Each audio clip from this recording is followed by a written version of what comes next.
Hi ಎಲ್ರಿಗೂ ನಮಸ್ತೆ. ಸವಿರುಚಿಯ ಆಟ ಚಾನಲ್ಗೆ ಸ್ವಾಗತ. ಇವತ್ತು ನಾನು ಮಾಡ್ತಿರೋಂಥ ರೆಸಿಪಿ ಬ್ರೇಕ್ಫಾಸ್ಟ್ಗೋಸ್ಕರ ನಾನು ಅಕ್ಕಿ ಹಿಟ್ಟಿನಿಂದ ಒಂದು ಮೆಂತ್ಯ ಸೊಪ್ಪು ಉಪಯೋಗಿಸ್ಕೊಂಡು ಒಂದು ರೊಟ್ಟಿ ಮಾಡೋಣ ಅಂತ ಮಾಡ್ತಾ ಇದ್ದೀನಿ. ತುಂಬ ರುಚಿಯಾದಂಥ, ತುಂಬ ಹೆಲ್ದಿ ಆದಂಥ, ತುಂಬ ಬೇಗ ಕೂಡ ಆಗುವಂಥ ಒಂದು ರೊಟ್ಟಿ ರೆಸಿಪಿ ಮಾಡ್ತಾ ಇದ್ದೀನಿ. ತುಂಬ ಸಾಫ್ಟಾಗಿರುತ್ತೆ. ಬಾಕ್ಸ್ಗೆ, ಬೆಳಗ್ಗೆ ತಿಂಡಿಗೆ, ಮಧ್ಯಾಹ್ನದ ಲಂಚ್ ಬಾಕ್ಸ್ಗೆ ಎಲ್ಲ ತುಂಬಾ ಚೆನ್ನಾಗಿರುತ್ತೆ. ಹೇಗೆ ಮಾಡೋದು ಅಂತ ನೋಡ್ಕೊಳ್ಳೋಣ. ಅದಕ್ಕೂ ಮೊದಲು ಯಾರಾದರೂ ನನ್ನ ಚಾನಲ್ ಸಬ್ಸ್ಕ್ರೈಬ್ ಮಾಡದೆ ನೋಡ್ತಾ ಇದ್ದರೆ ದಯವಿಟ್ಟು ಸಬ್ಸ್ಕ್ರೈಬ್ ಮಾಡ್ಕೊಳ್ಳಿ. ಮೊದಲಿಗೆ ನಾನಿಲ್ಲಿ ಒಂದು ಪಾತ್ರೆ ಇಟ್ಕೊಂಡಿದ್ದೀನಿ. ಈ ಪಾತ್ರೆಗೆ ನಾನು 1 ಕಪ್ ಅಳತೆನಲ್ಲಿ 1.5 ಕಪ್ಪಷ್ಟು ಅಕ್ಕಿ ಹಿಟ್ಟನ್ನು ತೊಗೊಂಡಿದ್ದೀನಿ. ಮನೆಯಲ್ಲೇ ಮಿಲ್ ಮಾಡಿಸ್ಕೊಂಡಿರೋಂಥ ಅಕ್ಕಿ ಹಿಟ್ಟು. 1.5 ಕಪ್ ಅಕ್ಕಿ ಹಿಟ್ಟಿಗೆ ನಾನು ಒಂದು 2ರಿಂದ 3 ಟೇಬಲ್ ಸ್ಪೂನಷ್ಟು ಚಿರೋಟಿ ರವೆ ಹಾಕ್ಕೊಂಡಿದ್ದೀನಿ. ಚಿರೋಟಿ ರವೆ ಬೇಕಂದರೆ ಹಾಕೋಬೋದು, ಇಲ್ಲಾಂದರೆ ಪರವಾಗಿಲ್ಲ, ಬರೀ ಅಕ್ಕಿ ಹಿಟ್ಟಿಂದನೇ ಮಾಡ್ಬೋದು. ಇವಾಗ ಇದಕ್ಕೆ ನಾನು ಮೆಂತ್ಯ ಸೊಪ್ಪನ್ನು ಹಾಕೋತಾ ಇದ್ದೀನಿ. ಮೆಂತ್ಯ ಸೊಪ್ಪು ಆರೋಗ್ಯಕ್ಕೆ ತುಂಬ ಒಳ್ಳೆಯದು, ಮಕ್ಕಳಿಗೂ ಕೂಡ ಅಷ್ಟೇ, ಕೊಟ್ಟರೆ ತುಂಬ ಒಳ್ಳೆಯದು. ಅದರಿಂದ ನಾನಿವತ್ತು ಮೆಂತ್ಯ ಸೊಪ್ಪು ಉಪಯೋಗಿಸ್ಕೊಂಡು ಮಾಡ್ತಾ ಇದ್ದೀನಿ. ಇದಕ್ಕೆ ನಾನು 1 ಕಪ್ಪಷ್ಟು ಕ್ಯಾರೆಟ್ ತುರಿ ಕೂಡ ಸೇರಿಸ್ಕೊಂಡಿದ್ದೀನಿ. ಕ್ಯಾರೆಟ್ನ ನಾನು ಕೊಬ್ಬರಿ ತುರಿಯೋದ್ರಲ್ಲಿ ತುರಿದು ಸೇರಿಸ್ಕೊಂಡಿದ್ದೀನಿ. 3 ಹಸಿ ಮೆಣಸಿನ್ಕಾಯಿನ ಸಣ್ಣದಾಗಿ ಕಟ್ ಮಾಡ್ಕೊಂಡು ಹಾಕ್ಕೊಂಡಿದ್ದೀನಿ. ಸ್ವಲ್ಪ ಕೊತ್ತಂಬರಿ ಸೊಪ್ಪು ಕೂಡ ಸೇರಿಸ್ಕೊಂಡಿದ್ದೀನಿ. ಇದಕ್ಕೆ ನಾನು ಒಂದು ಅರ್ಧ ಟೇಬಲ್ ಸ್ಪೂನಷ್ಟು ಜೀರಿಗೆ ಮತ್ತು ರುಚಿಗೆ ತಕ್ಕಷ್ಟು ಉಪ್ಪು ಇಷ್ಟನ್ನು ಸೇರಿಸ್ಕೊಂಡು ಚೆನ್ನಾಗಿ ಮಿಕ್ಸ್ ಮಾಡ್ಕೊಳ್ಳೋಣ. ನೀರು ಸೇರಿಸೋದಕ್ಕಿಂತ ಮುಂಚೆ ನಾನು ಅಕ್ಕಿ ಹಿಟ್ಟು ಸೊಪ್ಪು ಎಲ್ಲ ಹೊಂದ್ಕೊಳ್ಳೋ ಥರ ಚೆನ್ನಾಗಿ ಮಿಕ್ಸ್ ಮಾಡ್ಕೋಬೇಕಾಗತ್ತೆ. ಇದರಲ್ಲೂ ತೇವಾಂಶ ಇರುತ್ತಲ್ವ ಸೊಪ್ಪಿನಲ್ಲೆಲ್ಲ, ಅದರಿಂದ ನಾವು ಹಾಗೇನೆ ಒಂದ್ಸರಿ ಚೆನ್ನಾಗಿ ಮಿಕ್ಸ್ ಮಾಡ್ಕೊಂಬಿಡೋಣ. ಉಪ್ಪು ಮತ್ತು ಸೊಪ್ಪು ಅಕ್ಕಿ ಹಿಟ್ಟು ಎಲ್ಲ ಚೆನ್ನಾಗಿ ಹೊಂದ್ಕೊಳ್ಳಿ. ನೋಡಿ, ಈ ರೀತಿಯಾಗಿ ಚೆನ್ನಾಗಿ ಮಿಕ್ಸ್ ಮಾಡ್ಕೊಂಡಿದ್ದೀನಿ. ಮಿಕ್ಸ್ ಆಯಿತು. ಈಗ ನಾನು ಏನು ಮಾಡ್ತೀನಿ, ಸ್ವಲ್ಪ ಬೆಚ್ಚಗಿರೋ ನೀರನ್ನ ಹಾಕ್ಕೊಂಡು ಸ್ವಲ್ಪನೇ ನೀರನ್ನ ಸೇರಿಸ್ಕೊಂಡು ಚೆನ್ನಾಗಿ ಕಲಿಸ್ಕೋಬೇಕು. ಚಪಾತಿ ಹಿಟ್ಟಿನ ಅದಕ್ಕೆ ಕಲಿಸ್ಕೊಳ್ಳೋಣ. ಈಗ ಚಪಾತಿ ಎಲ್ಲ ತಟ್ಟೋದಕ್ಕೆ ನಾವು ಎಷ್ಟು ತೆಳ್ಳಗೆ ಮಾಡ್ಕೋತೀವಿ ಅಷ್ಟು ತೆಳ್ಳಗಿದು ಇರಲಿ. ತುಂಬ ಗಟ್ಟಿನೂ ಆಗೋದು ಬೇಡ, ತುಂಬ ತೆಳ್ಳವಾಗೋದು ಬೇಡ. ರವೆ ಹಾಕಿರೋದ್ರಿಂದ ಸ್ವಲ್ಪ ಹರಡ್ಕೊಳ್ಳುತ್ತೆ. ಅದರಿಂದ ಚಪಾತಿ ಹಿಟ್ಟಿನದಕ್ಕೆ ನಾವು ಕಲಿಸ್ಕೊಳ್ಳೋಣ. ನೋಡಿ, ಈ ರೀತಿಯಾಗಿ ಸ್ವಲ್ಪನೇ ನೀರು ಸೇರಿಸ್ಕೊಂಡು ನಾನು ಕಲಿಸ್ಕೊಂಡಿದ್ದೀನಿ. ಈ ರೀತಿಯಾಗಿ ಕಲಿಸ್ಕೊಂಡಿದ್ದೀನಿ. ತುಂಬ ಚೆನ್ನಾಗಿ ಬಂದಿದೆ, ತುಂಬ ಸಾಫ್ಟಾಗಿ ಕೂಡ ಇದೆ. ಇದನ್ನು ನಾನಿಲ್ಲಿ ಅರ್ಧ ಗಂಟೆ ಅಥವಾ ಒಂದು ಗಂಟೆಗಳ ಕಾಲ ನಾನು ಎದಕ್ಕೆ ಇಟ್ಬಿಡ್ತೀನಿ ಅಂದರೆ ಮುಚ್ಚಿಟ್ಬಿಡ್ತೀನಿ. ಮುಚ್ಚಿಟ್ಬಿಡೋಣ 1 ಅವರ್.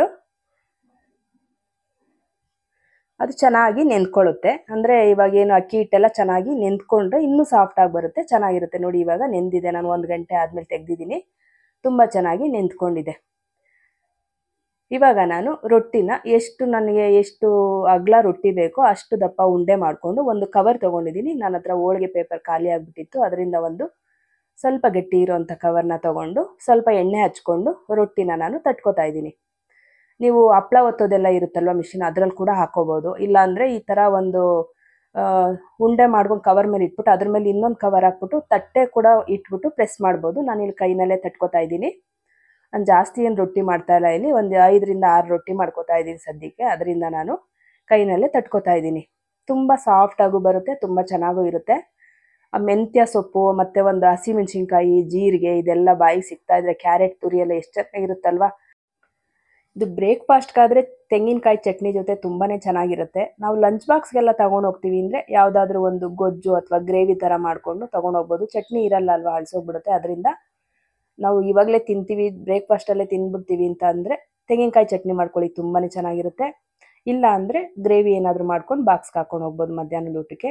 ಇವಾಗ ನಾನು ರೊಟ್ಟಿನ ತಟ್ಕೊಂಡಾಯಿತು. ಇವಾಗ ನಾನು ಇದನ್ನು ತವಾ ಬಿಸಿ ಮಾಡಿಕೊಂಡು ಸ್ವಲ್ಪ ಎಣ್ಣೆ ಹಾಕ್ಕೊಂಡು, ನೋಡಿ, ಎಣ್ಣೆ ಹಾಕ್ಕೊಂಡು ತವಾದ ಮೇಲೆ ಬೇಯಿಸ್ಕೊತಾ ಇದ್ದೀನಿ. 2 ಸೈಡು ಸ್ವಲ್ಪ ಎಣ್ಣೆ ಸೇರಿಸ್ಕೊಂಡು ನಾನು 2 ಬದಿನಲ್ಲೂ ಚೆನ್ನಾಗಿ ಬೇಯಿಸ್ಕೋಬೇಕು. ತುಂಬ ಹೈ ಫ್ಲೇಮ್ ಮಾಡೋಕ್ಕೆ ಹೋಗಬಾರ್ದು, ಮೀಡಿಯಮ್ ಉರಿ ಇಟ್ಕೊಂಡು ನಾವು ಬೇಯಿಸ್ಕೊಂಡ್ರೆ ತುಂಬ ಚೆನ್ನಾಗಿ ಸಾಫ್ಟಾಗಿ ಬರುತ್ತೆ. ನಾವು ಹೈ ಫ್ಲೇಮ್ ಇಟ್ಕೊಂಡ್ರೆ ಒಂದೊಂದು ಕಡೆ ಸುಟ್ಟೋಗ್ಬಿಡುತ್ತೆ. ಅದರಿಂದ ನಾನು ಮೀಡಿಯಮ್ ಫ್ಲೇಮ್ ಇಟ್ಕೊಂಡು ಚೆನ್ನಾಗಿ 2 ಸೈಡೂ ಈ ರೀತಿಯಾಗಿ ಒಂದೊಂದೇ ರೊಟ್ಟಿಗಳನ್ನ ನಾನು ಮಾಡಿ ಬೇಯಿಸ್ಕೊತಾ ಇದ್ದೀನಿ.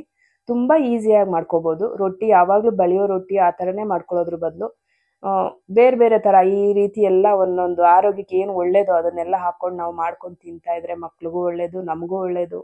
ತಿಂಡಿ ಏನಪ್ಪ ಮಾಡೋದು ಅಂತ ಯೋಚನೆ ಕೂಡ ಮಾಡೋಂಗಿಲ್ಲ. ತುಂಬ ಈಸಿಯಾಗಿ ಕೂಡ ಮಾಡ್ಕೋಬೋದು, ತುಂಬ ಬೇಗ ಕೂಡ ಆಗೋಗ್ಬಿಡುತ್ತೆ. ಇವಾಗ ಇದ್ರ ಜೊತೆಗೆ ಒಂದು ಚಟ್ನಿ ಮಾಡ್ಕೊಂಡೆ ಅಂದರೆ ತಿಂಡಿ ಆಗೋಗ್ಬಿಡುತ್ತೆ. ಏನಾದರೂ ಒಂದು ಸಾಂಬಾರು ಅಥವಾ ಗ್ರೇವಿನ ಮಾಡ್ಕೊಂಡ್ರೆ ಮಧ್ಯಾಹ್ನಕ್ಕೆ ಆಗೋಗ್ಬಿಡುತ್ತೆ. ಈ ರೀತಿಯಾಗಿ ನೀವು ಮಾಡ್ಕೊಳ್ಳಿ, ತುಂಬ ಈಸಿಯಾಗಿ ಮಾಡ್ಕೋಬೋದು. ಅದರಿಂದ ತೋರಿಸ್ತಾ ಇದ್ದೀನಿ. ನಿಮ್ಮೆಲ್ರಿಗೂ ಈ ರೆಸಿಪಿ ಇಷ್ಟ ಆಯಿತು ಅಂತ ನಾನು ಅನ್ಕೋತೀನಿ. ಈ ರೆಸಿಪಿ ಮತ್ತು ಈ ವಿಡಿಯೋ ನಿಮ್ಮೆಲ್ರಿಗೂ ಇಷ್ಟ ಆಗಿದ್ದರೆ ನನ್ನ ಚಾನಲ್ನ ಸಬ್ಸ್ಕ್ರೈಬ್ ಮಾಡ್ಕೊಳ್ಳಿ. ಹಾಗೆ ವಿಡಿಯೋಗೆ ಒಂದು ಲೈಕ್ ಕೊಡಿ, ಶೇರ್ ಮಾಡಿ, ಕಮೆಂಟ್ ಮಾಡಿ. ಇಷ್ಟೊತ್ತು ತಾಳ್ಮೆಯಿಂದ ನನ್ನ ವೀಡಿಯೋಸ್ನ ನೋಡಿದ್ದಕ್ಕೆ ತುಂಬಾ ಧನ್ಯವಾದಗಳು. ಇನ್ನೂ ಒಳ್ಳೊಳ್ಳೆ ವೀಡಿಯೋಸ್ನ ನಾನು ಹಾಕ್ತೀನಿ. ಅದರಿಂದ ಸವಿರುಚಿಯ ಆಟ ಚಾನಲ್ನ ಸಬ್ಸ್ಕ್ರೈಬ್ ಮಾಡ್ಕೊಳ್ಳಿ. ನಾನು ಹಾಕುವಂಥ ಎಲ್ಲ ವೀಡಿಯೋಸು ನಿಮಗೆ ನೋಟಿಫಿಕೇಷನ್ ಬರುತ್ತೆ. ಇಷ್ಟೊತ್ತು ನನ್ನ ವೀಡಿಯೋ ನೋಡಿದ್ದಕ್ಕೆ ತುಂಬಾ ಧನ್ಯವಾದಗಳು. Thank you for watching.